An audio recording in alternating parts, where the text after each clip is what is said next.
Hello, darling. Welcome back. Today we are finishing up the Bisley I Will Never Forgive or Forget Last of Us series that he did, part 1 and 2. I really liked the first one. I don't know. He's him and his freaking green screen, man. It has my heart. Absolutely love it so incredibly much. Really love the first part, and I'm excited for the second. I've been waiting not so very patiently, and I hope you are as excited as I am. If you are new here, please do consider subscribing and really help me out, and I'd very much appreciate it. Thank you. Don't forget the merch and use code MOAN. Are you ready? Let's go.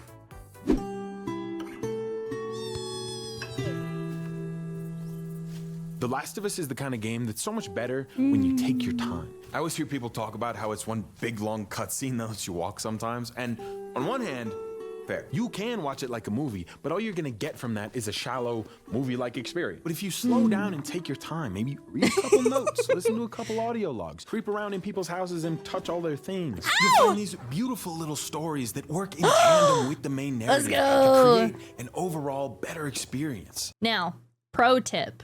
If you want a better energy drink, you should go to gamersubs.com/pheromone. No, you can use code MOAN for 10% off your order at Gamersub. Is better than Monster. Damn. One of my favorites is here in Lincoln when you're moving through that town with Bill. I happened to walk into one of the houses and my eyes immediately darted to the dog crate. I'm like, holy shit, they got a dog. I need to find that dog, pet it, and then do this in front of his face. I looked around a little bit more and then spent some time zooming in on the shelf to see what kind of books they made up just to put on this shelf. Gotta get me a copy of Goose Girl. Upstairs was the kid's bedroom, which means this was a house with 2 parents, their son, and a dog. The boy who lived here also kept a diary where he wrote about everything going on. Where we're going, there are no pets allowed. Drove to the edge of town, Gadget. Not the dog, no! In the beginning, we saw what happened to the city when the infection started spreading through these massive, intense cutscenes. But here, even just in this house, we get a glimpse into what happened to the small towns like this one. It seems like it was a much more gradual shift. These people weren't forced out of their homes by infected chasing them down. But they were forced to make impossible choices when no one knew what the right choice was. This is just one family, one small story in a world full of small stories. And knowing little things like how the infection affected a small town like this one makes the overall experience just so much better. There's plenty more things to see like this, but for right now, we gotta pick back up with Joel and Ellie as they drive away in their brand new truck that they got from Bill. This is actually part 2 of my videos on The Last of Us, so if any of this is confusing to you, you should probably go and watch the first one first. And also like the video, because we are not in a car. We are just, this is a lie. We're lying to you. My immersion! my immersion! What? How could you do this to me? This is a lawn chair that I'm in right now. You're not supposed to show that yet. No! Holy. Eventually, this little road trip leads them to Pittsburgh, where the highway is fully blocked off. We take a little detour through the city, hoping to find another way, but instead we find a man who needs help. Oh, Are we gonna help him? that's a trap. Put your seatbelt on, Ellie. That's a trap. What about the guy? That's a You trap. ain't even hurt. Yep. Yep.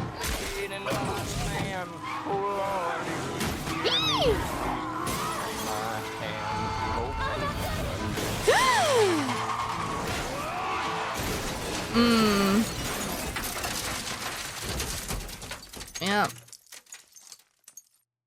The man didn't need help at all. It was just a con to get Joel to stop so they could rob him and kill him. Something that was obvious to Joel because, as he'll go on to say later, I've been on both sides. Now, there's a lot of guys for Joel to take on all by himself, but one thing I don't remember mentioning in my part 1 video, Joel is the Batman. You know how in the Batman games you get that vision that lets you see through walls, same as in the Assassin's Creed games? Yeah, Joel can just do that. And it's not because he has some like cool mask or eagle powers. He's just that guy. It's called listen mode. And I guess the rationale here is that you're listening so hard you can see people through walls. It doesn't make a lot of sense. You can turn it off in the settings if you want to, and I definitely did because it just, I don't know, it ruins the immersion a little bit. The whole game so far has been trying to get to this town called Jackson to find Joel's brother Tommy. And this truck was our plan to get there, so Looks so So we good. gotta find another way to get there. All right, it's clear. All right, wait here for a second. An important part of surviving in this world is upgrading and maintaining your weapons. Throughout the world, you can find these little benches where you can upgrade all your gear and stuff. They cost scrap, which is pretty easy to come by if you're a loot goblin vacuum cleaner like myself. They're mostly for little things though, like increasing your ammo capacity or reload speed, which I didn't find exactly game-changing. There's only one that was really useful, and that was the reduced aim sway with the bow. I played through the game on hard mode, but I turned off all aim assist because I didn't want it to be too challenging, but I also wanted it to feel scrappy. And the bow is a fucking nightmare to aim without any kind of assist. So having just a little bit of that sway gone was a lifesaver. Nice.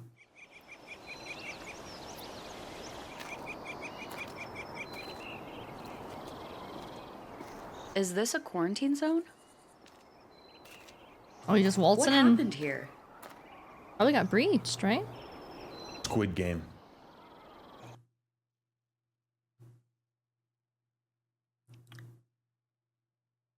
All right. It turns out the Boston QZ we started in, while still nightmarish, was the one that got lucky. Here in Pittsburgh, the military abandoned the QZ over 5 years ago after a citizens' revolt lasted over a year. The people who survived and decided to stay began hunting down those who were in the surrounding area or just passing through. They took to calling them tourists, and it's killing and robbing these tourists that has kept them alive over the last few years. And unfortunately for us, we might as well have a Hawaiian shirt, a straw hat, and a camera strapped around our necks because we are screaming tourist right now. But no matter how shitty Pittsburgh has become, it's still worth exploring because you might find a comic book that you can give to Ellie and it will make her really happy, and that makes me really happy. But do explore at your own risk because you might find something deadly around the corner, or rather it might find you.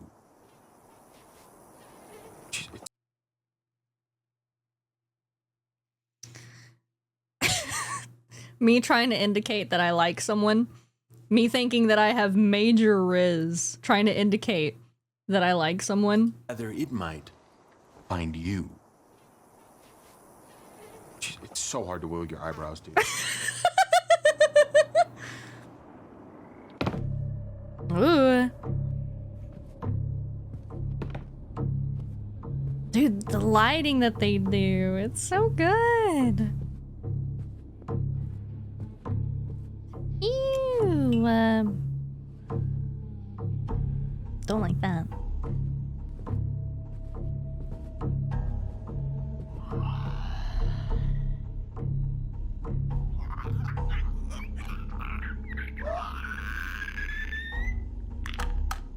Ooh, hate that.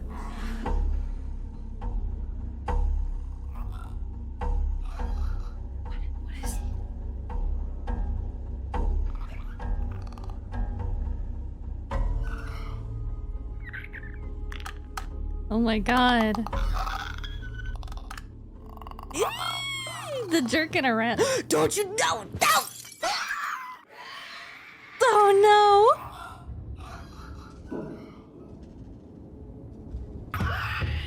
Oh no! You gotta go! No!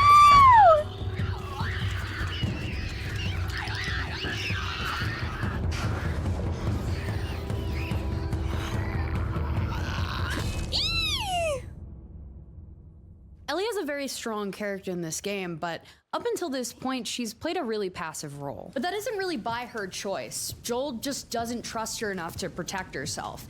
He's refused multiple times to give her a gun and basically mows down anybody that gets near her. But luckily, Joel will always be there to protect her. Except right now!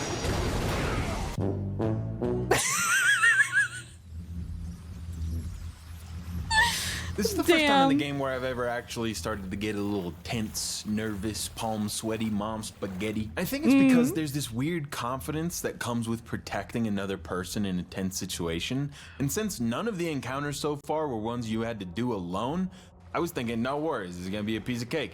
And then I got jump scared turning on a generator. Fucking shit. This shit is freaky, bro. I don't care what anyone says. If it's just a cutscene simulator, then why I'm over here trembling on the sticks, turning on the lights, and sprinting my happy ass out of here. We get into a confrontation with one of the hunters. Oh, you cocksucker. Just as Joel loses the upper hand and begins fading from consciousness.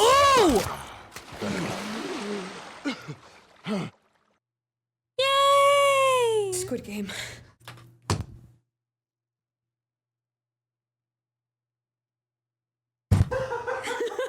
Ellie's so cool, bro. And that's really all thanks to Ashley Johnson, who plays her in this game. All the actors for this game are fantastic, but what Ashley Johnson does for Ellie is so impressive. There's an interview where she talks about how hard she advocated for Ellie to be actively doing things and standing strong on her own, or at least as strong as a 14-year-old girl could.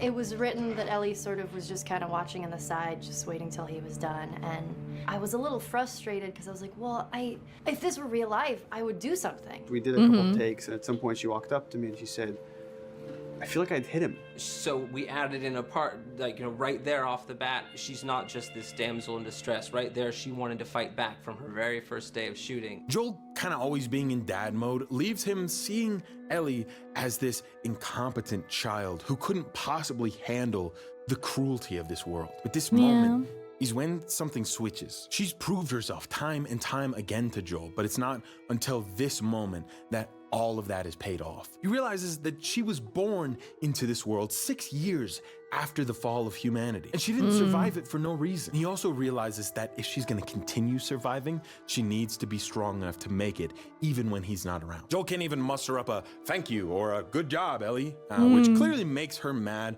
but he's more a man of action, not words. So right after this, he makes a decision that a definitely unhinged but good dad would make. Okay. All right, what you're gonna wanna do, pull this up against your shoulder, rack it back, one shoot. Simple. Here you go. Oh, get it up into your shoulder. Okay, got it? Yep. Pull it up. All right. Yep, perfect. You just line it up down there.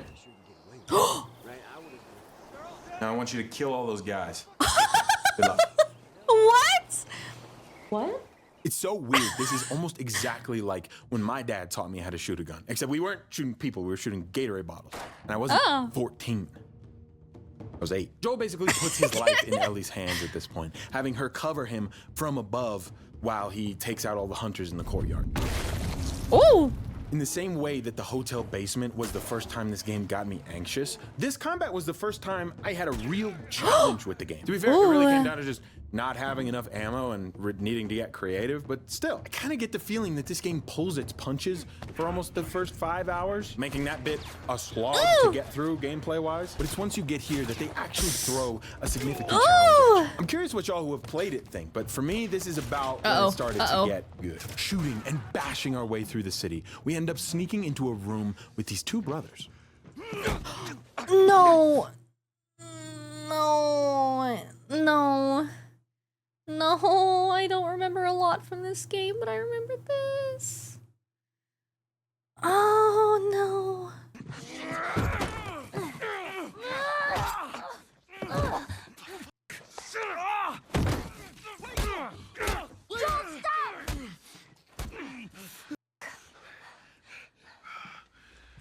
Leave him alone. Easy, son. Just take it easy. It's all right. They're not the bad guys. Lower the gun. These guys are kind of awesome. They're like the only normal people you meet in the game, and they're definitely meant to reflect Joel and Ellie's relationship. They're also definitely a different kind of people from Joel and Ellie, though. When Sam goes to take a toy from the abandoned toy store, Henry tells him not to because they have a rule about it. What's the rule about taking stuff? It weighs like nothing. The rule. What is it? We only take what we have to. That's right. Now, come on. Also, side note, how cool is it that one of the buildings you walk through is a fully thought out toy store rather than some generic dilapidated building? I want to find whoever's job it was to make this toy store and shake their goddamn hand because it's so perfect. And I love how not only this, but every place that you go into feels like it was well thought out and put together purposefully, like it's a real place. It's the same reason I love BioShock and Dishonored. I just love when a game gives a shit about its world. But to be fair, it's probably a little easier to do it in games like these because it's more on rails. You know, it's not like an open world where you have to build out every little thing. You can kind of just create the path that the player's gonna go on. But even with that in mind, I still find it so impressive that the team here went through the trouble of putting all of this together so carefully when most other games wouldn't do that. This is us. There's an abandoned military radio station just outside the city. Any survivors from our group, they're supposed to meet us there tomorrow. You and your girl, you want to join us? It goes down tonight. I guess we best rest up then. So Henry and Sam want us to help them get to this radio tower that supposedly has a bunch of supplies, and in return, they'll share the supplies with us. If it were anybody else, I would not trust this for a second. But I think they planted that scene of Henry telling Sam not to take the toy so that you would trust them and know that Henry is a honest man who only takes what he needs. It establishes his moral code, and if he's not going to steal a toy, he's definitely not going to turn on us in the end. Traveling with them is a nice change of pace too, because Henry will help out in combat, and Sam, every once in a while, you'll look over and him and Ellie are giggling and having fun, you know, just being kids.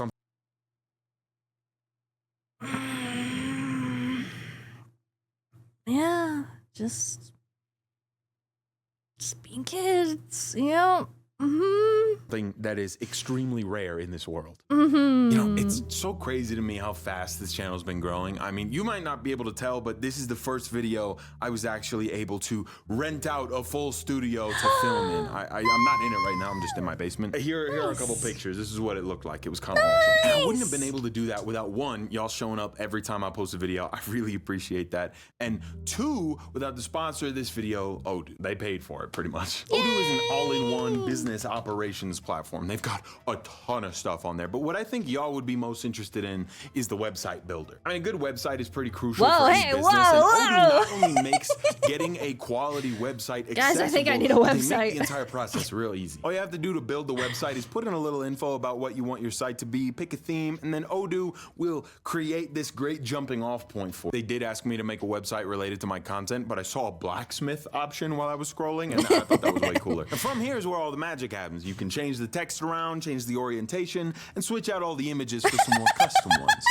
I got a little carried away. Odoo has unlimited hosting and support, and you get a free domain for an entire year. The website builder's kind of just scratching the surface of what Odoo does, and what I can say is that using Odoo makes these tools more accessible than they've ever been. Y'all go to odoo.com and take advantage of this free application. You literally don't have to put in your card details, and just in a couple of seconds, you can have a pretty good looking website. And just going to try it out will go a long way in supporting me doing these bigger and bigger projects. LLC And domain, lastly, please thank no. you Odoo for sponsoring this video. Puppies. Once again, the path we need to take runs through the sewers, which never goes well, but just at the entrance to the sewers, there's a boat that's been washed ashore. The hell happened here? Boat. It's a boat. Exploring the inside, we find a note from a man who owned the boat, a man named Ish. The story of Ish is one that you can completely miss in The Last of Us, and somehow that makes it even better. It's not told through anything other than the environment design and a few notes. It's about a man named Ish who, just before the collapse, headed out on this fishing boat to avoid the chaos. The note tells us that he survived out there for a while, but eventually made his way back. Ish decided to set up camp in the sewers, and at first he was alone, recognizing that the survivors here were just as dangerous as the infected. The sewers would be easily defensible, and the labyrinthine layout would make for an even better escape route. Plenty of twists and turns he could use to evade any attackers. In Ish's third note, he talks about the first person he met that didn't want to shoot him on sight. He debated telling them about his hideout in the sewers, wondering if they would turn on him, and then ultimately decides he just doesn't care. Because what's the point of surviving if you don't have someone to laugh at your lame jokes. Even if the notes just ended here, that's already a pretty powerful story. A man who chooses solitude as a means of survival that ultimately decides a life of loneliness is not worth surviving for, pretty goddamn compelling. Exploring further into the sewers, it's clearly evolved into an interconnected community where people rely. This isn't what I'm thinking of, is it? Oh no. Dude, my half memories of this game are toying with me right now. Don't let this be what I think it is. Lied on and cared about each other. Ish talked about the survivors having children, and down here we can see that those children didn't just survive, they lived. They had toys, they played games, and they learned together. One of the things we find here is a drawing by one of the kids showing Ish and someone named Danny, who were dubbed our protectors. The person Ish was initially talking about, who didn't want to kill him immediately, was named Kyle. And we first read his name on this blood-splattered note. And the first words we read from him are, "We are trapped, and I think everyone else is dead." The lovely underground community looked more like a horror show the deeper we went. Infected had found their way in and ripped through this little piece of humanity hidden below the world. Up on the surface, there are two more notes. One from Ish, who it seemed was among the few survivors. He writes, "One open door. That's all it took. One of us forgot to close a door and a horde of those monsters made it into our camp. Ish managed to save a woman named Susan, whose children weren't as lucky. Every part of my being wants to give up. It'd be so easy to surrender to this world. I can't do that. I have too much faith in humanity. I've seen we're still capable of good. We can make it. I have to stay strong for her.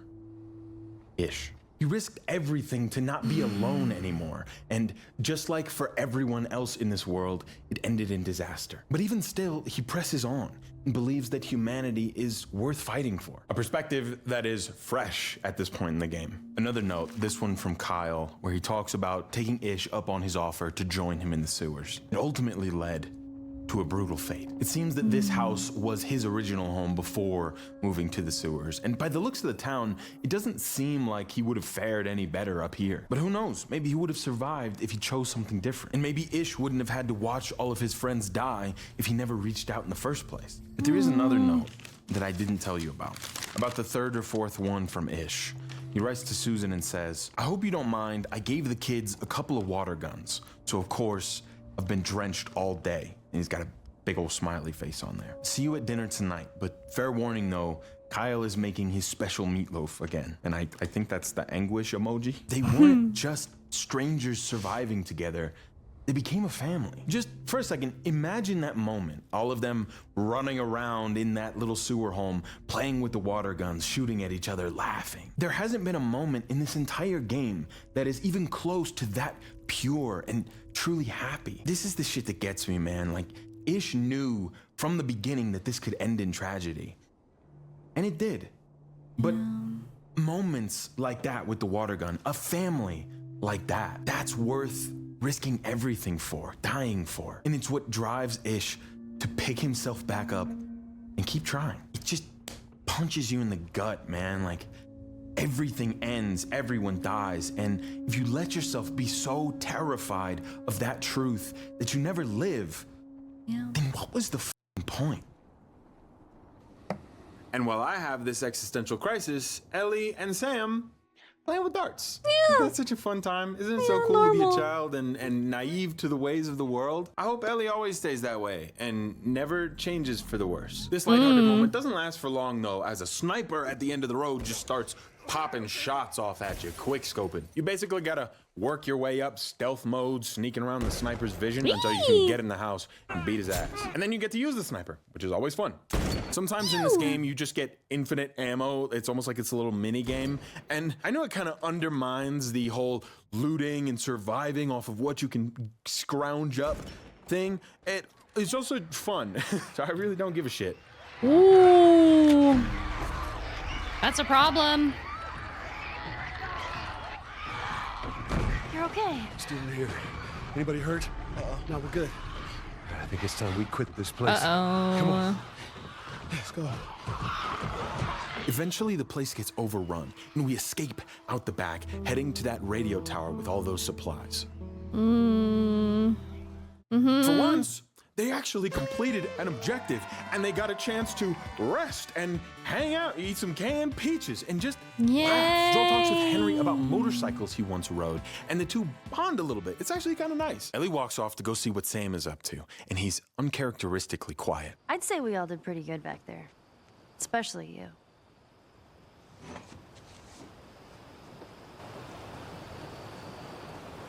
Is everything all right? Yeah, everything's fine. Oh. All the serious talk. I almost forgot. There. If he doesn't know about it, he can't take it away. Ellie secretly stole that toy from back in the toy store and brought it for Sam, which honestly tug on my heartstrings just a little bit. On top of constantly keeping a positive attitude, she's also thinking about others and goes out of her way to do nice things for them. It's almost like seeing a kid with such a good heart who was born in the apocalypse just restores your faith in humanity a little bit and like warms your heart and soul. Oh, damn. Oh, no. Oh, damn. No way. Yeah, see, when we were using the sniper, it kind of looked like one of them had got bit. I wasn't sure who it was. At first, I kind of thought it was a choice moment where you get to choose to save one and the other dies, but that is not the case. This is a fixed moment in time, unfortunately. And this next scene, man, this one really got me. So I'm just gonna let it play out fully. Damn, that smells good. Good morning. Where's Sam? I let him sleep in for once. No. Oh. Well, if you want him to join us, you can go wake his ass up. Okay. No. Sam? The hell? Shit, he's turning! That's my brother! Screw it!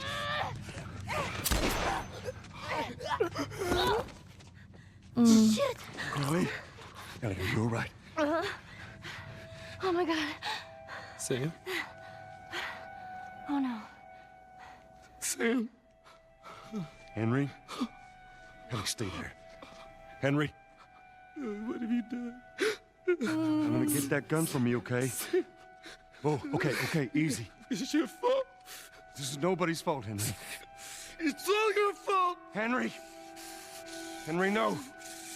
Oh my god. Are you kidding me? I hope you fall down a flight of stairs, and there's thumbtacks on the stairs, and the girl you like sees the whole thing. After this, the game just picks up like nothing happened, and Joel and Ellie walk their way to Tommy's. A lot of good that fucking car did us. Ellie tries to bring up what happened, but in the same way he shut down the conversation about Tess, Joel doesn't even want to think about it. That's too small a grave. I forgot to leave that stupid robot on his grave. What should I do with it? Ellie. What? I want to talk about it. No. Why not? How many times do we need to go over this? Things happen, and we move on. It's just... That's enough. You're right. I'm sorry. Let's get to Tommy's. What is it? It's a hydroelectric dam. Damn straight. Okay. All right.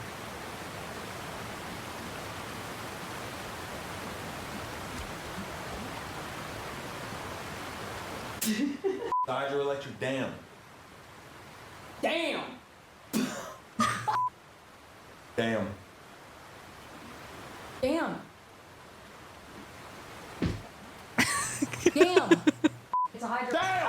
Planning to cut through the plant and keep trekking to Tommy's camp, we actually get stopped by a group of people holding a bunch of guns. And just before we get our heads blown off, They're all right. But you know these people? Know him.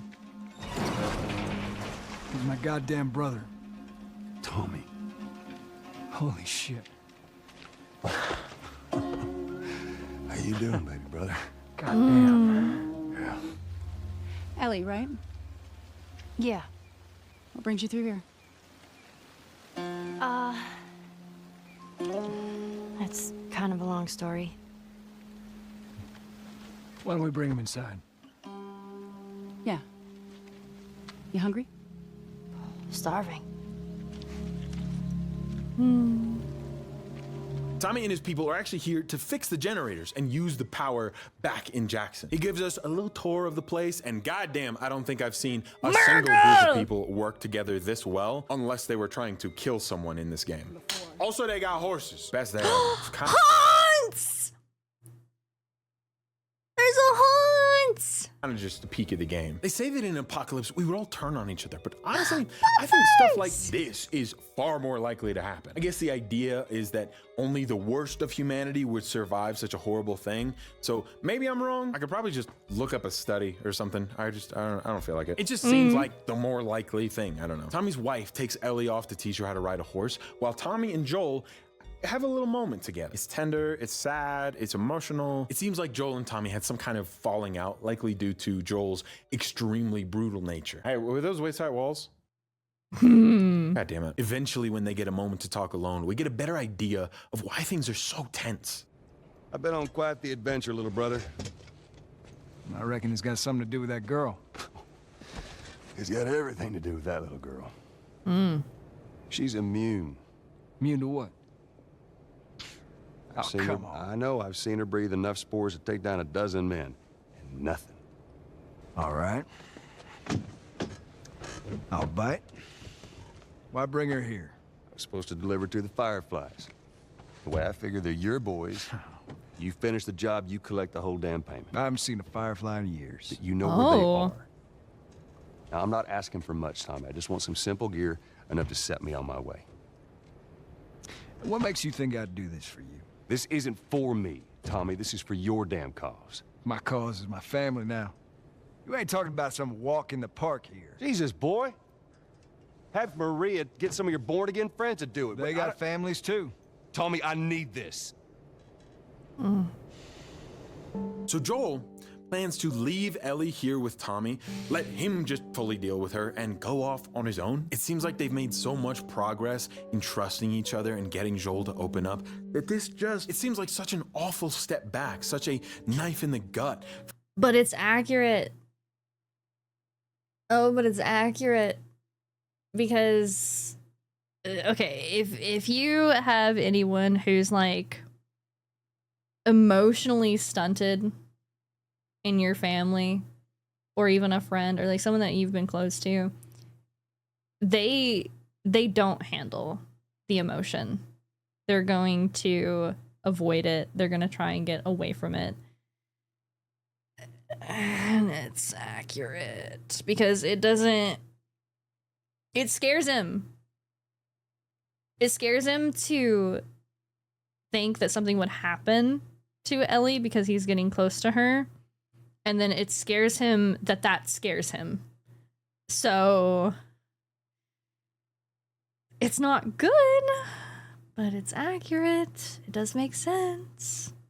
For him to just abandon Ellie after all this time. But how I see it is there's just this level of self-loathing that will never allow Joel to truly trust himself with this job. He already failed at protecting his daughter all those years ago. And so how now can he trust himself to protect Ellie? If seeing Tommy's face and all this stuff with Ellie didn't already remind him of the life that he lost, then this definitely does.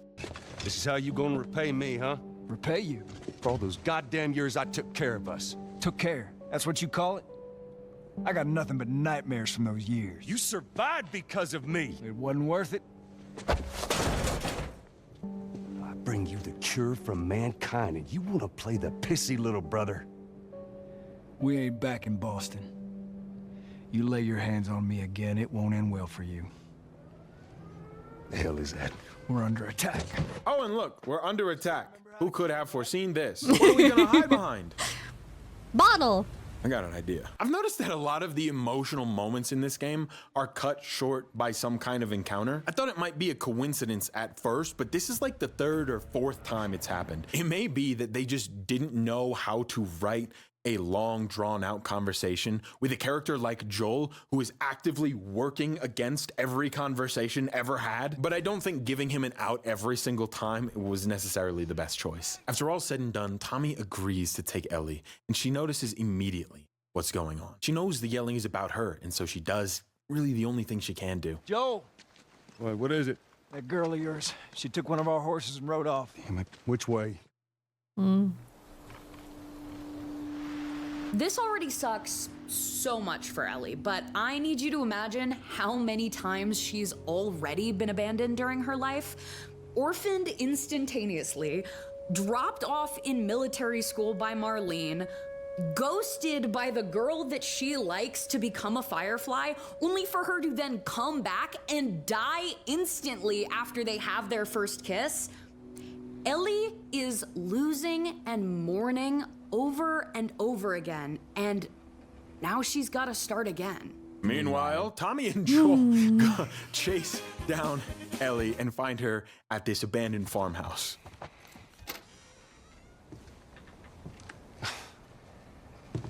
Is this really all they had to worry about? Boys, movies, deciding which shirt goes with which skirt. Get up. Yep. We're leaving. Come on. And if I say no? What do you want from me? Admit that you wanted to get rid of me the whole time. Tommy knows this area. Oh, Well, I'm sorry. I trust him better than I trust myself. stop with the bullshit. Yep. What are you so afraid of? That I'm gonna end up like Sam? I can't get infected. I can take care of myself. How many close calls have we had? Well, we seem to be doing all right so far. And now you'll be doing even better with Tommy. I'm not her, you know. What? Maria told me about Sarah. Ellie? And You are treading on some mighty thin ice here. I'm sorry about your daughter, Joel. But I have lost people too. You have no idea what loss is. Everyone I have cared for has either died or left me. Everyone except for you. So don't tell me that I would be safer with someone else, because the truth is I would just be more scared.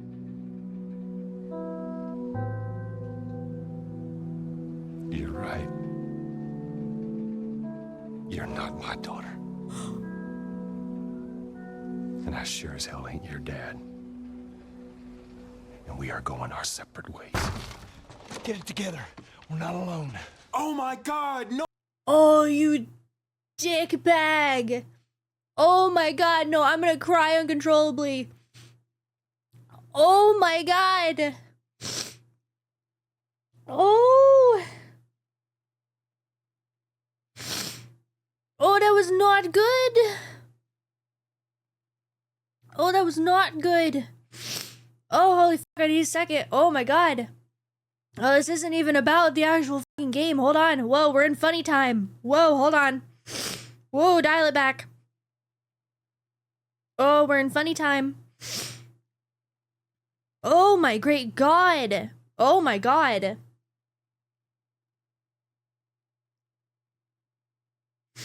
Woo! All right. Woo, pack it up. Yo. Back it up. Back it up. Woo. All right, we're good. All right. Dial in. Ooh, funny video. Ha ha ha ha. Ha. Oh, fuck me. No way! They interrupted the emotional moment with combat again. I feel like I'm losing my fucking mind. But it's happening a lot, though, right? Can we agree? Can we brain link right now? Because I feel like it's happening a lot. Anyways, whatever. They get on a horse and they ride into the sunset, and then Joel says some emotional stuff, and it's awesome. Roll the clip, Will. Will's the editor. Shout out Will. Hi, Will. Get off your horse. Give it on back to Tommy. I'm gonna hang on to this fella. That's all right with you. Go on, don't make me repeat myself. Joel is not the type of person to shout from the rooftops how much he loves you, but goddamn, if he means it, he'll show it. So when Joel says, Ellie, get off your horse, what he really means is, I love you and I want you to be my daughter, even though we are related by no blood whatsoever. And also, I'm sorry. And I think Ellie, at this point in the game, has learned to speak Joel's special little language, Joelanese, if you will. What are you doing? Your wife kind of scares me. I don't want her coming after me. Sorry for stealing your horse. Look, come back to town. Let's discuss it at least. You know me, my mind's all made up. University, Eastern Colorado. How do I find this lab? There's so many moments in this game about letting go. Maybe it's letting go of people you cared about who died along the way. Letting go of a life you had that's long gone now. Or letting go of the arrogance that you wear like armor. But this moment here is more about holding on. Even if it's terrifying and you feel like you're gonna fuck it up. Just holding on to what you love while you can. The thing that Bill never could do, that Henry and Sam did up until the very end, and that Ish did even after losing almost everything. All right, Ellie.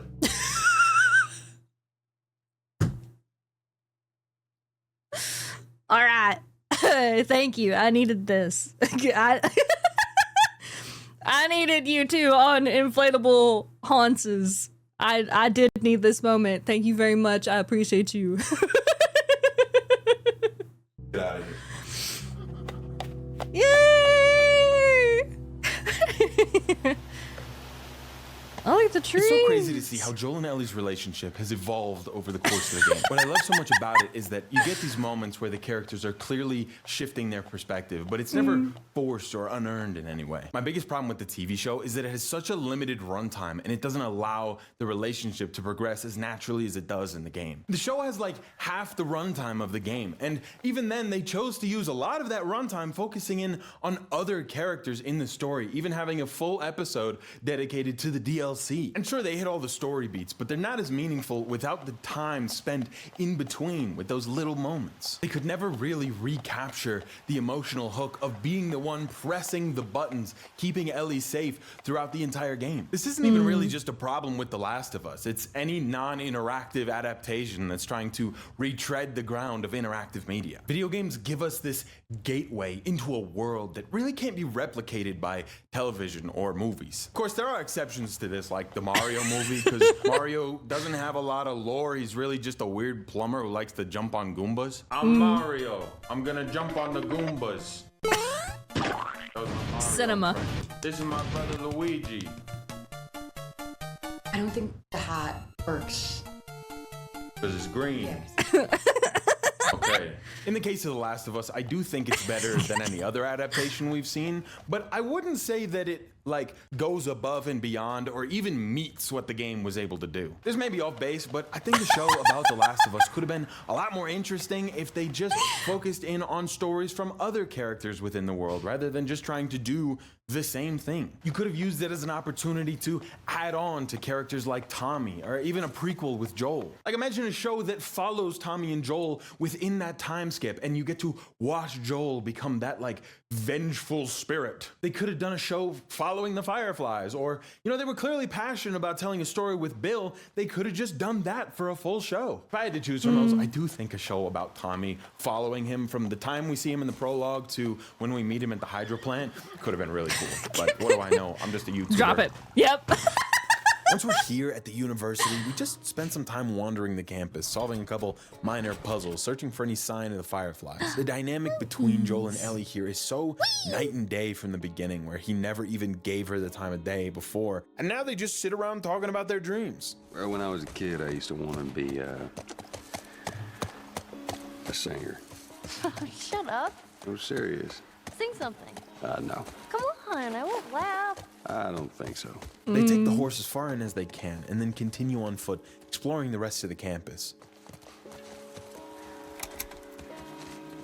Beggars. Of course, we gotta do a little puzzle work to get the door open, but I will say, falling in a puzzle, that might be a little bit of a stretch. It's more of a minor inconvenience than anything. The Last of Us is a fairly cinematic experience as far as games go. And while these distinct visuals go a long way to that effect, you really can't achieve this level of cinematic tension without some amazing sound design. And The Last of Us, the entire game, has some of the best sound design in a video game. The heavy lifter here is the soundtrack. It is so iconic. The strings you hear are a South American ronroco, as well as some guitar in there. And the way it's used so minimally and sparingly makes the sound so impactful. I think the best way to put it is that these tracks were made for this game only. You know, in the same way that the Doom soundtrack will always make you think Doom, or the Skyrim soundtrack will always bring you back into Skyrim. This music for The Last of Us pulls me back into this world whenever I hear it, leaving no room for anything else. It was scored by Gustavo Santaolalla, who worked closely with Neil Druckmann to build the score around the game. I grabbed the ronroco and I knew I wanted that rhythm. The rhythm is a rhythm basically of chacarera, and I, add this detail, where the all that. But there it goes. That's like a bluesy thing there, This is a cool little 15-minute video where Gustavo talks about his story and his process of creating music. I found this one really interesting, so if you want to watch it for yourself, I'm gonna just leave a little link in the description. And it goes beyond the music too. I mean, the sound design of the clickers, the item interactions when you go to pick things up, the footsteps in various areas. It all comes together so well in service of this game's very distinct atmosphere. In my opinion, it's paying attention to little details like this that takes a game from good to great.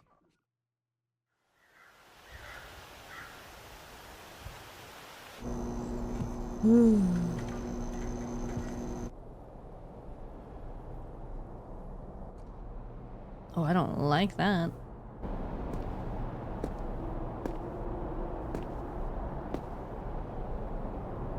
Oh, hi. You're looking for the fireflies. They've all left.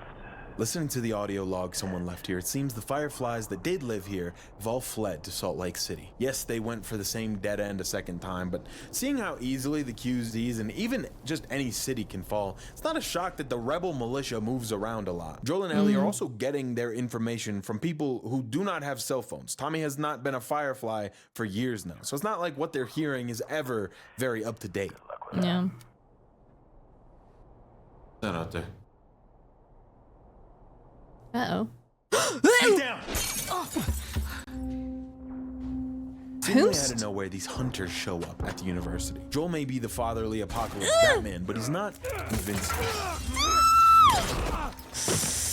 A fall off a ledge leaves him with a massive wound to his lower abdomen. Joel! Joel! Oh, fuck! Just stay still. Oh, I'm so fucked!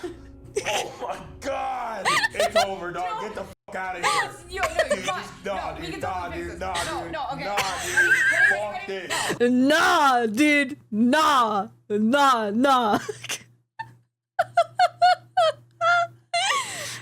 Yo, no, you're fine. Nah, We dude, can nah, totally dude, Nah, nah, nah. dude. Ready? Ready? Fuck this. No, we can do this. Oh no! You want me to? You want me? No! Yeah, 3, 2, 1. Oh, that, oh, big time, fuck that. Like, start writing the eulogy, say nice words. Oh, Jesus, Mother Mary. Joel fights his way through the dizziness and loss of vision associated with excessive blood loss. He and Ellie mow down the remaining raiders and make it back to the horse. And even though they got away, Joel has clearly lost too much blood. Come on. You gotta get up. Joel? Oh, he looks like shit.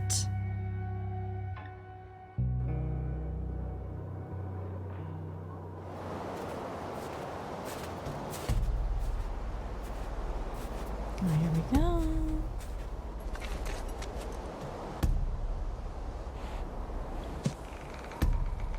Dinner time.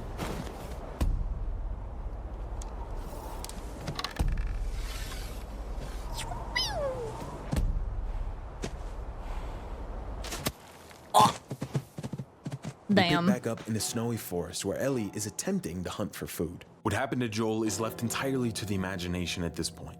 All that's clear is that Ellie is surviving by any means necessary. She eventually finds and catches a deer, but along with it, some unwanted attention. Who's there? Come out! Hello? We just want to talk. Any sudden moves and I put one right between your eyes. Name's David. This here's my friend James. We're from a larger group. Women, children. We're all very, very hungry. Yeah, this dude's got a nasty vibe pretty much right away. I mean, you can kind of smell it on him. He's got that creepy uncle energy. What I didn't smell until much later, though, is that this guy is played by Nolan North, the guy who played Nathan Drake in the Uncharted games. He does not sound like Nathan Drake at all. If anything, he sounds like Nathan's creepy uncle who hugs for a lot longer than you want him to. His name is David, and Ellie proposes a trade with him and his little buddy. She'll let them have the deer in exchange for medicine. And you know what that means? Joel's alive, baby. Why else would she need medicine? Joel, my boy, get back up. Let's do it again. That's a Debski. My boy Joel's back in the mix. Now, David doesn't do anything overly weird that you could like point to and call him weird, but it's a weird vibe for sure. All I'm saying is he's getting a little too friendly too fast, and he had just so happened to send his little buddy away so that him and this 14-year-old girl could be alone in the woods together. You know, just do with that info what you will. Connect whatever dots you may see fit. What is this receipt for? Target? You know, you really shouldn't be out here all on your own. I don't like company. I see. What's your name? Why? Look, I understand it's not easy to trust a couple of strangers. Give a fake name. Whoever's heard, you clearly care about them. I'm sure it's gonna be just fine. Weird vibes, Dave. Weird vibes.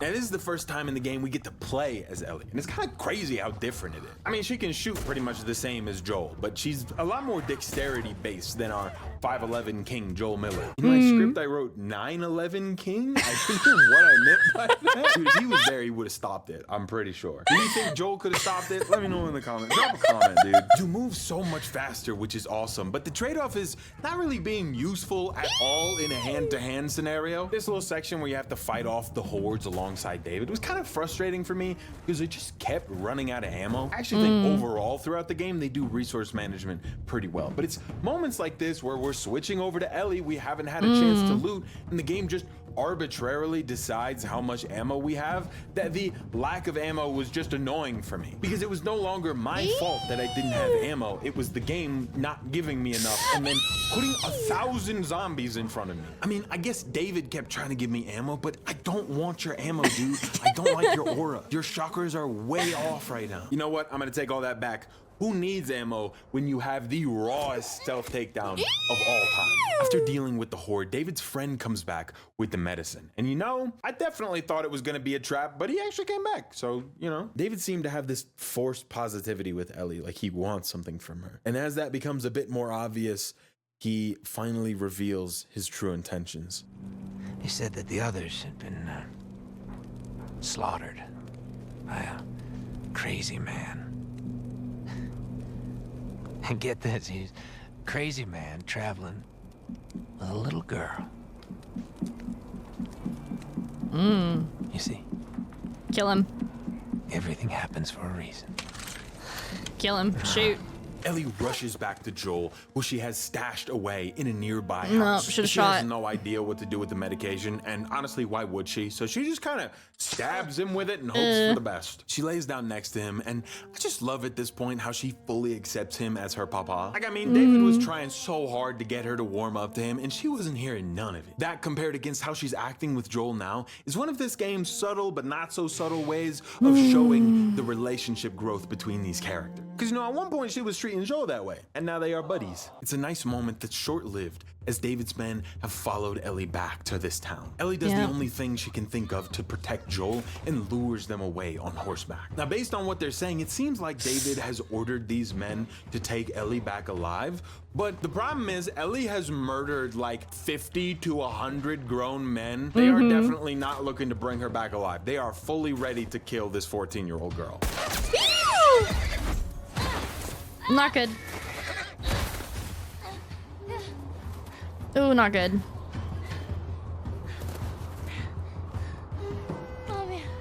How you gonna kill a horse? What the hell? What are we doing? Come on! Horse may have been shot, but that's not gonna stop Ellie. She is just trucking it, and she is so goddamn fast. I don't know how Joel ever ran away from anybody. That dude must got rocks in his pocket. He moves slow.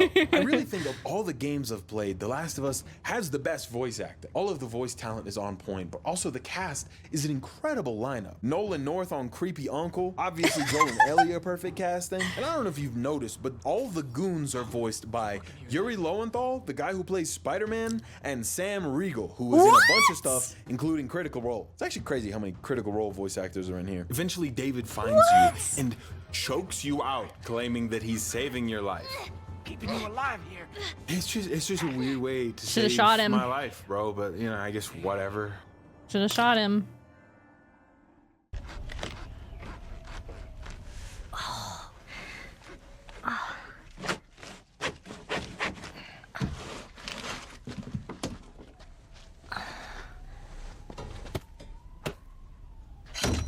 Ooh! It's kept fairly subtle. They don't make a ton of mention of it, but this group be eating people. Human being. Leg of lamb? Nah, we eating leg of Larry. No! It was at this point in the playthrough that I had a little bit of a realization. There was a game that came out before The Last of Us that was basically just The Last of Us, but like a little different. Some of you probably know it. Those of you who do probably love it. It was Telltale's The Walking Dead. The story of an older man with a history of questionable moral decisions who found himself taking care of a young girl, ultimately developing a father-daughter relationship with her and preparing her to survive in a world full of zombies. What reminded me of this was in Telltale's The Walking Dead, they also had a run-in with cannibals, but that one was a little more visceral. These are two fundamentally different games, but the parallels are kind of crazy. Could you imagine working on The Last of Us for years, only to just a couple months before The Last of Us releases, see Telltale's The Walking Dead release and shit a whole brick? Telltale's always been a little hit or miss for me, but these Walking Dead games were so good. I remember playing it right when it came out. I rented them bitches on Redbox, right in front of the Walgreens. Throwback. I would get Mountain Dew Voltage in my game, and I would finish it in like a day because I had to return it the next day. I just remember binging that whole thing in a dark room, vibrating, pissing blue. Do they even still sell Mountain Dew Voltage? Yes, they do. Why don't I ever see it on the shelves? I feel like it's a health hazard. They probably shouldn't sell it anymore. If you can believe it, The Walking Dead was actually more story focused than The Last of Us. There's not actually a lot of gameplay to it. You just kind of make decisions, and sometimes you can walk around a little area. Nice. As a treat. It was just your standard Telltale branching narrative thing, and I remember it would stress me out so bad. Every time there'd be a little pop-up in the corner saying Clementine will remember that. Dude, I hate choice-based games where it's like a butterfly effect, where one thing that you do changes like the game. Like what do you mean I made the quote-unquote wrong decision this one time like 2 hours ago and now I have the bad ending?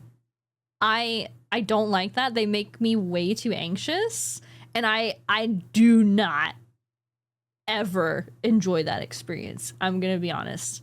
Chat will remember that. Get away from me. It was just nauseating. I don't spoil anything about that story, but it was definitely tugging on my little heartstrings by the end. Now, this one might be controversial, but I actually think there's a few things they do better in Telltale's The Walking Dead than they did in The Last of Us. It's how they handle certain characters and like big moments. I don't really want to spoil anything. If you haven't played this game, you really should. It really comes down to like one major event that both The Walking Dead and The Last of Us tried to do. The Walking Dead did it great. The Last of Us, it wasn't great. Anyway, let's move on. How are you feeling? Don't eat that. Here. Don't eat that. Don't eat that. You should eat. Don't eat that. You kill to survive. And so do we. We have to take care of our own. By any means necessary. So now what? You gonna chop me up into tiny pieces? I'd rather not. Please tell me your name. Fake name. Fake name. You're so full of shit. On the contrary, I've been quite honest with you. Now I think it's your turn. It's the only way I'm gonna be able to convince the others.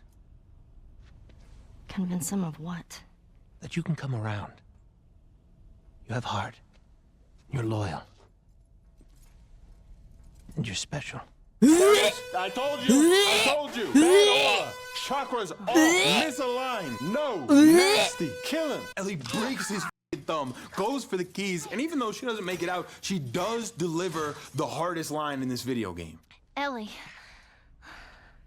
What? Tell him that Ellie is the little girl that broke your finger. When Joel wakes up, the first thing he does is look for Ellie. What a good papa. He immediately steps out into the snow on a warpath to find her. I love how they portray the different seasons in this game. It very much gives you a visual distinction between the sections and acts as a good indicator for the passage of time, really selling a lot of the character growth because you can see clearly a lot of time has passed. And while Joel has grown a lot, some things just never change. Gotcha, asshole. Joel knows these people know where Ellie is, and he wastes no time torturing the information out of them. Uh-oh. Oh, this is gonna get...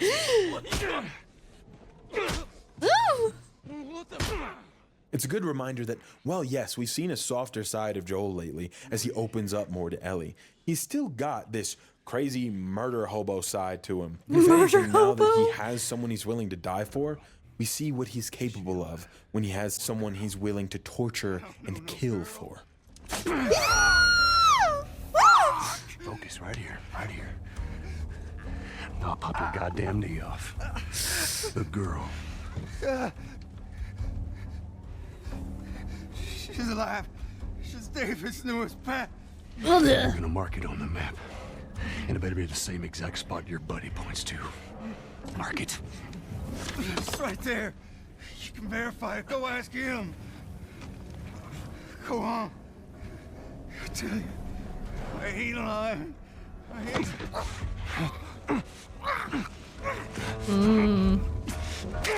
Woo! You, man. He told you what you wanted. I ain't telling you shit. That's all right. I believe him. No, wait! When Ellie wakes up, she's immediately kicking and biting at these psychos who are trying to execute her. Ew! I warned you. I'm infected! I'm infected! Really? So are you. Right there. Roll up my sleeve. Look at it! Ellie uses her bite to convince them that she was infected. And it took a little second for me to understand why that would make them not want to kill her. But then I realized they weren't just trying to kill her. They got a butcher knife. They was gonna cut her up and eat her. They was gonna make an Ellie sandwich with extra cheese.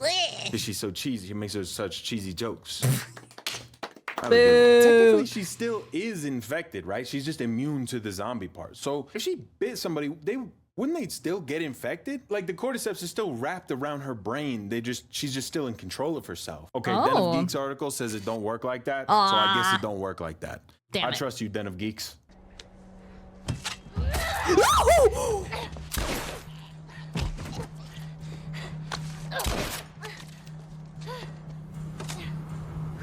Oh, you gotta go.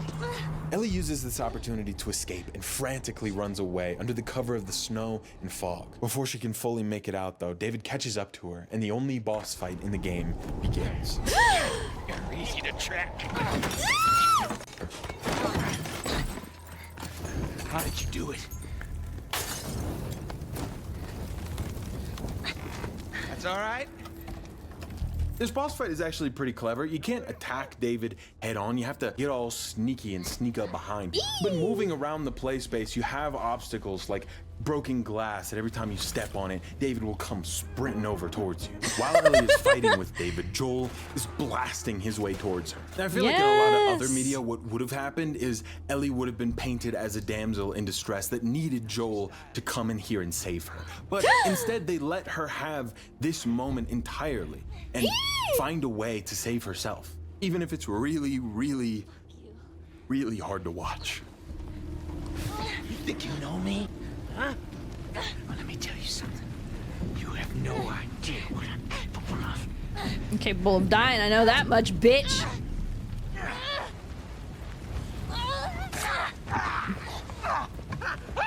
Ooh!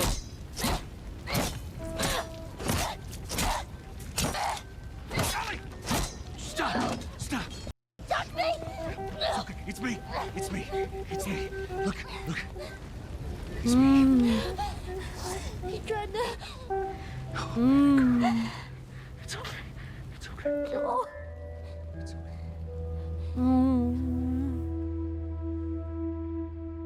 Did y'all hear that, Their baby mouths are girl? still Excited. moving, but the dialogue is completely taken away at this point. Not that you even need it, because looking at their faces, you can see, you can feel exactly what both of them are feeling. This is probably one of the hardest scenes for me to watch in the game. Even if I just like watch the clip on YouTube, I start to yeah. I mean, the way that Joel doesn't make it in time to save her, but is just right there instantly to hold her in that moment. And like, it's the moment that you kind of realize Joel is not Ellie's protector. He's just the guy who's meant to be there. Tell her it's gonna be okay. And that's a job that is just as hard, especially in a world where you don't know if it's all gonna be okay. It's one of the most emotional scenes in the game for me. And one of the least emotional scenes in the television show. Oh my God, I don't have a ton of gripes with the TV show.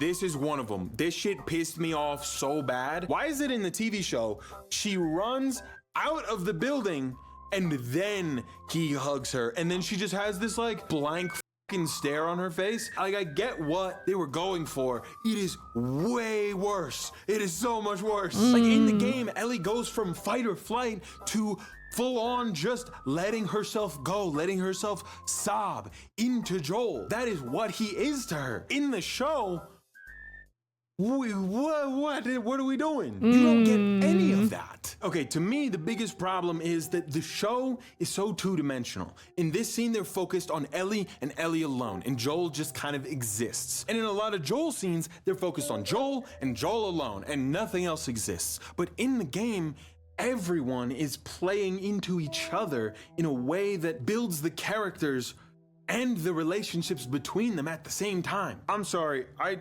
still think the show was good for what it was, but it wasn't this, you know? I think it's making the crossover and like retelling something. I feel like a lot of shows and movies in particular, movies tend to have a touch from the director, right? Something like changes or something else. I don't know personally if I can name a movie that was such a faithful recreation that they didn't do something to, that they didn't change a scene, that they didn't try and like remove a scene or do like, they always have to change. And I don't know if that's necessarily because they have to. And it's like, so it's not just a blatant copy, but at the same time, I don't understand why we're doing something that is the same media, just in a different format, if you're not going to be faithful to the original media, unless you're just not allowed to be. Because it doesn't make sense. To me, if you like something well enough, and maybe that's where I'm completely wrong. I'm starting off completely like wrong.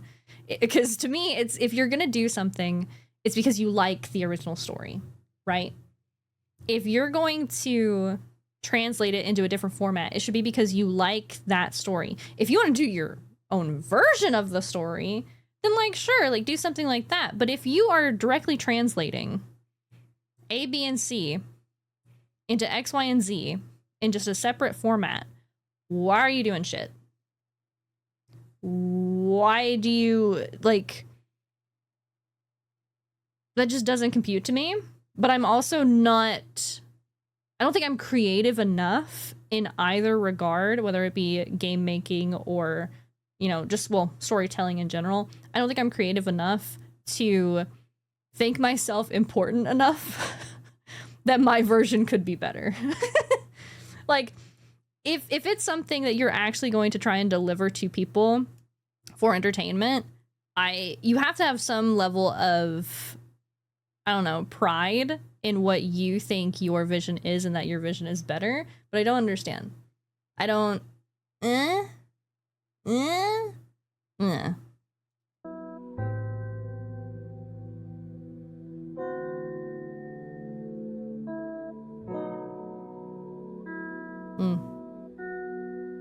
Everyone's got to have their own spin.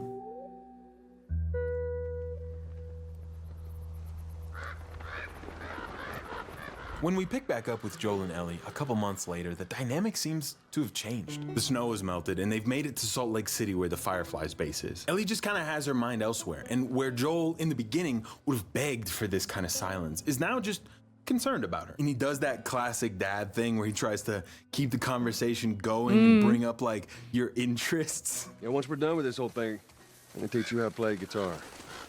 I reckon you'd really like that. What do you say, huh? It's just that innocence, that childlike wonder she's had for the entire game that feels buried. You know, it's not gone, but clouded. What happened with David and what's happened over this entire trip is taking its toll on this young girl. Trying to fall into our normal routine of going and getting a ladder, boosting Ellie up, it just doesn't go the same. And they don't say much, but you can really feel it. Ellie? Ellie? What? The ladder. Come on. Right. It's really impressive to me that they could make a silence in a video game so palpable, say so much. When she does get up there, she gets distracted and starts running. Whoa. Immediately, I'm thinking, God damn, here we go again. You're about to get yourself killed. You gotta see this. What is it? Oh, I think I know this. Yeah, it's a giraffe. Come on, hurry up.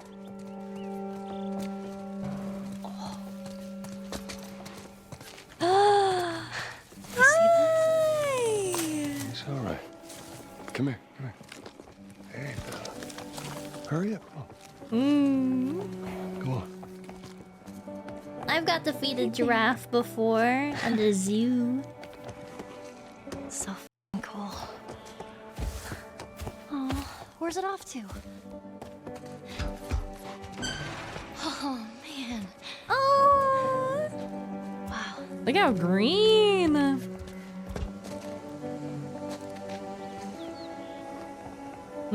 So, is this everything you were hoping for?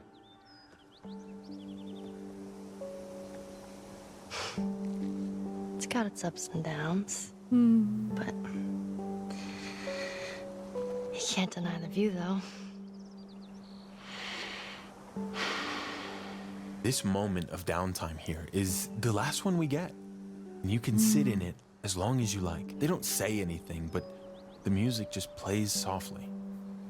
I sat here for 10 minutes just staring at it. And I can't even really say exactly what it was that made me feel so strongly, but goddamn, I was feeling it. Staring at a little patch of something so beautiful, surrounded by a world that's so bleak, it was just overwhelming. I'm not sure exactly what message they were going for with this, if they were going for one at all. But to me, this kind of represented what Ellie was to Joel. I mean, for the last 20 years, that dark, violent world was all that he knew. And then along came this girl who he seemed to think needed him, but he had no idea how much he needed her. That little patch of something good. But that's the thing, there's no overt message that they're trying to shove down your throat necessarily. It's just a moment, and they let you feel it, whatever it may be for you. Also, sorry, my beard's gone. I had to refilm this bit. The Fireflies base is on the other side of town, and to get there, Joel and Ellie need to cross through some underpass and tunnels. They have a quick final encounter with the infected, who give everything they've got. Multiple bloaters, hordes of clickers, and an ant colony of base infected attacking them. This is definitely the most infected for one encounter in the entire game, but it was actually stupid easy to just sneak through. While doing some platforming on cars over running water, both Joel and Ellie fall in. Ellie gets swept away and drowns. Joel kicks his ass into first gear and starts revving them legs up. And as he's trying to save her, the Fireflies find them and knock Joel unconscious. No! He's doing CPR!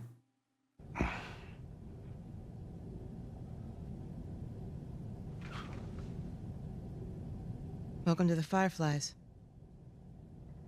Sorry about that. They didn't know who you were. And Ellie? She's all right. They brought her back. Take me to her. You don't have to worry about her anymore. We'll take care of her. I worry. Just let me see her, please. You can't. She's being prepped for surgery. The hell you mean, surgery? The doctors tell me the cordyceps, the growth inside her, has somehow mutated. It's why she's immune. Once they remove it, they'll be able to reverse engineer a vaccine. A vaccine. But it grows all over the brain. It does. Find someone else. There is no one else. Listen, you were gonna show me where... Stop. I get it. But whatever it is you think you're going through right now is nothing to what I have been through. I knew her since she was born. I promised your mother I would look after her. Then why are you letting this happen? Because this isn't about me, or even her. There is no other choice here.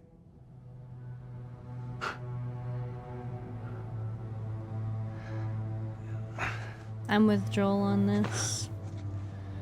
Always have been. You keep telling yourself that bullshit.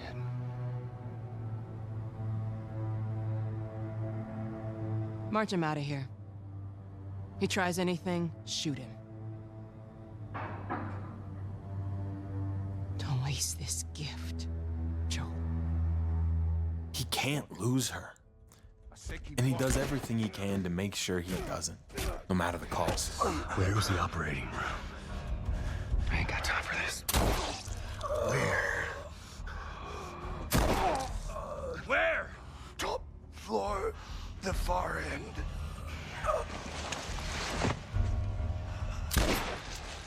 Yep. Go get your daughter.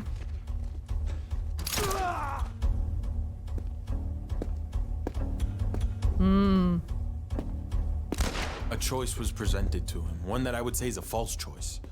Save the world, or save this one little girl. I think the game intends for the player to be torn on this, but no!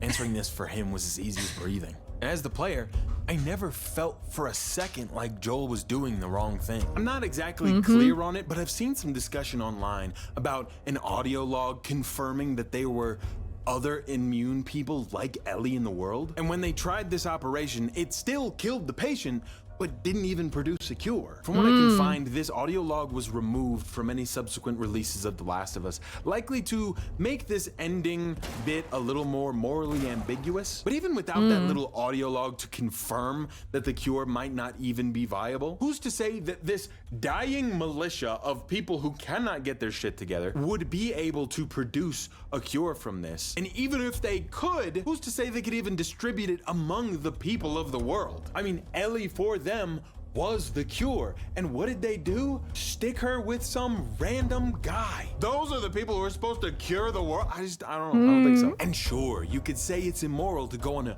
murder rampage against a bunch of people. But I would say that if you're murdering a group of people who all got together and are really focused on murdering a little girl, that's just fair. I think it's fair.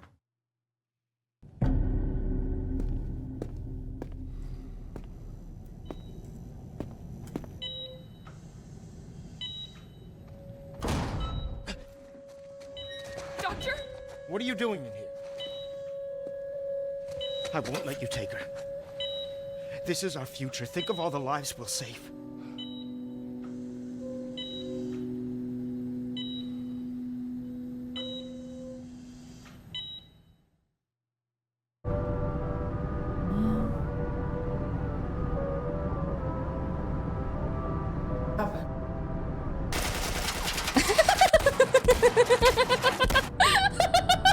Good game.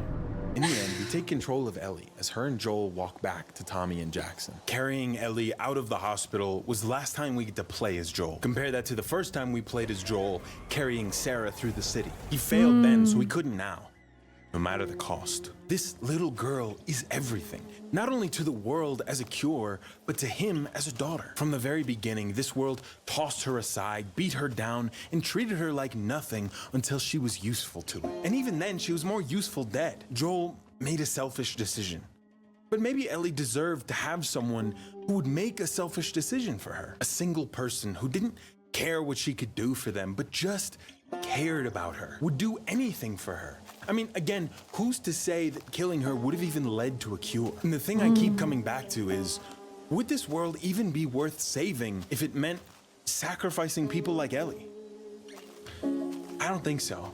I think where Joel messed up was lying to Ellie about what happened with the Fireflies, and not lying well either. Like, you gotta think about it from her perspective. She drowned in the water and then woke up in the car. She didn't get to see the Fireflies, she didn't see the base, none of that. This whole thing they've been working towards, she just woke up and it was over apparently. And the final scene of this game is her confronting him about that. Hey, wait.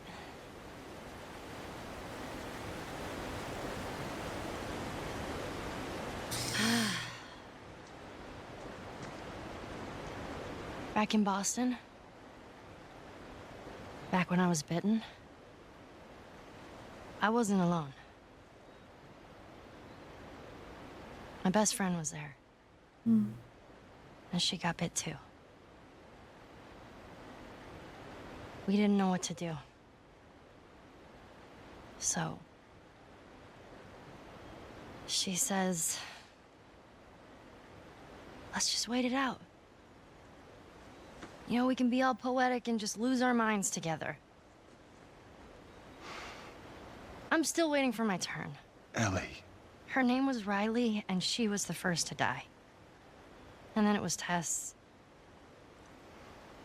And then Sam. None of that is on you. Oh, you don't understand. I struggled for a long time with surviving. And you... No matter what, you keep finding something to fight for. Now, I know that's not what you want to hear right now. Swear to me. Swear to me that everything that you said about the Fireflies is true.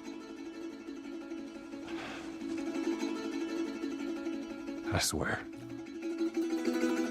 Oh.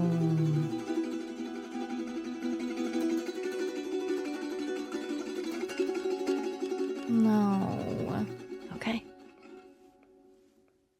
And that was The Last of Us Part 1. Genuinely, a game that I always looked at and thought wouldn't be up my alley, but not only was it up my alley, it has become one of the most impactful gaming experiences of my life. It's kind of crazy. I don't think I ever would have played it if I wasn't making a video on it, so I appreciate y'all for facilitating this whole situation. Now, I know y'all are gonna want me to talk about The Last of Us Part 2. It's gonna come up in the comments. I already know it, so let's do it right now. Okay, so in The Last of Us Part 2, Joel gets a Carhartt jacket, and it looks pretty good. Yeah, that's about all I want to say about The Last of Us Part 2. I'm sorry, I didn't like that game very much. Can we just pretend that it ended here? They went back to Jackson and it was fine. Happily ever I don't after. want to talk about it. That is everything and then some that I have to say about The Last of Us. If they come out with a Part 3, you know, maybe I'll have some more words, but for now, that's it. Click the card right here to go and watch another one of my videos. Thank you so much for 460,000 subscribers. I'm running out of words, man. I don't know. Thank you. This was a long one and we put a lot into it. So I really hope you enjoyed it. The next video I'm working on is for Oblivion. is gonna be a big son of a bitch too. It's gonna be a pretty large video. Anyway, yeah, thank you so much for however many subscribers. Click the card. Thank you. Thank you. Goodbye. I did not personally play The Last of Us. I watched it, and obviously I had forgotten quite a bit of it. It's very emotional for me because every time there's this gruff, asshole, pissed off father figure, it literally just makes me think of my dad. And there's like, there's a lot in this, whether you can relate to it fully emotionally or not. And I mean fully as in like, you really have like someone to tie Joel to or someone to tie Ellie to and stuff. So it was a lot. I appreciate it being silly goofy because I don't think I would have lived through it. So thank you, Bisley, so incredibly fucking much for making it wonderful. I said my piece during the video about how like things adapt things and change things and everything else. I've never even seen the show, I'm gonna be honest with you. So if they messed it up, then they messed it up and that sucks. I don't really know too much about Last of Us Part 2, and I think I'm gonna keep it that way, especially if Bisley is not too keen to talk about it. So I think I'm gonna rest my case here. As always, absolutely love the style of this from Bisley. I feel like I got very just tuned into the story a bit more than like more so his editing this time around, although it is absolutely fantastic. Do want to give some clappies for that, as always. Top tier, top tier. You guys and your stupid jokes during it as well was a lot of fun. I really enjoyed it. Please make sure that you go check out the original. And if you like my video, make sure you like and subscribe so I can see you in the next one. Thank you. Bye!